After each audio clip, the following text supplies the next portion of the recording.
Good morning, Ilona here. Today I want to share with you this spectacular orchid. Really, my camera on my iPhone does not do it justice. It's really a beautiful color. But what I wanted to do is I wanted to show you, highlight the beautiful blossoms and tell you some things I found out about growing this particular orchid. I'm still learning about growing Miltonia and the watering technique and everything about them. But anyway, first I'd like to show you the beautiful, the beautiful blossoms. This one opened first, and then the other. Let me get here. I think this is the last one that's opening, and this is the other one here that has opened.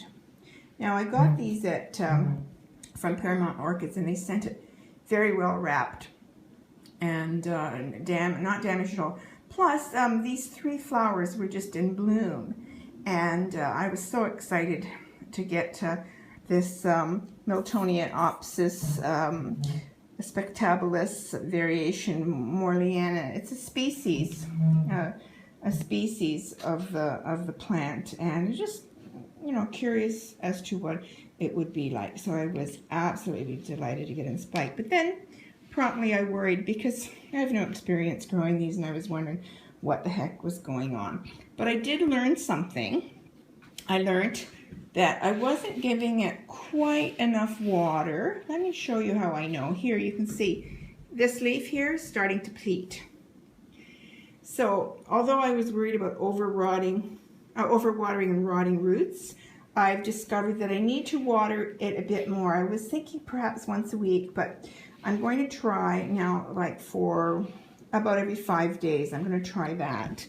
I guess it's kind of hard to overwater, maybe, because it has this netting here on the pot. So it does get lots of air. I kind of like that idea of the pot with the netting at the bottom. Yeah, and you can see there's lots of roots. Now I don't know quite how I'm going to repot this, but I'll worry about that later. And you can notice here in the back, this pseudobulb here is starting to wrinkle a bit. It wasn't like that when I got it.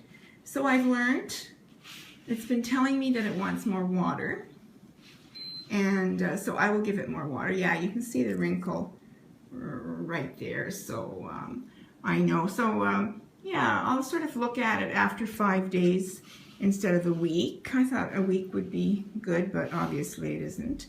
And then after it finishes blooming, I'll repot it. But I don't quite know what I'm going to do right now, but I'll worry about that later. But it is a beautiful plant, and it has this a lighter green color. It's actually lighter in actual fact that than it's showing up on the camera here.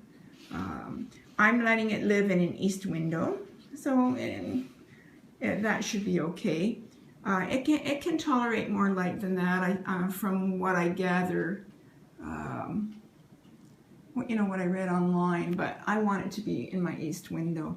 So on the east window is just right there. These two windows are sort of facing east. Oh yeah, there's my Phalaenopsis that I bought recently. It's quite nice. I guess I could show you that too, even though I hadn't planned on. So yeah, so anyway, it's gonna live in my east window, and I'm not sure how long it'll bloom. I hope it blooms more than a couple of weeks because I really like it. And it doesn't have a scent, at least not yet. There's lots of, looks like a good grower. This rambling growth habit, I don't know, it probably would do really well mounted, but growing in the kitchen, growing my plants in the kitchen, it's hard to mount things. But maybe I can be creative in some way and mount it. But anyway, it is a beautiful plant. Oh my God. Yeah, okay, you can't see too well. Let me give you a bird's eye view of it. Oh, there, that's a little bit better. There's that one. And so I'll just take a step back here so you can see it a bit better. So I think what I'll simply do is sit and have a second cup of tea and enjoy my plant. It's well worth considering having one of these if you can find one. They're beautiful. Even though they're not scented, they're beautiful. So, see you next time. Bye.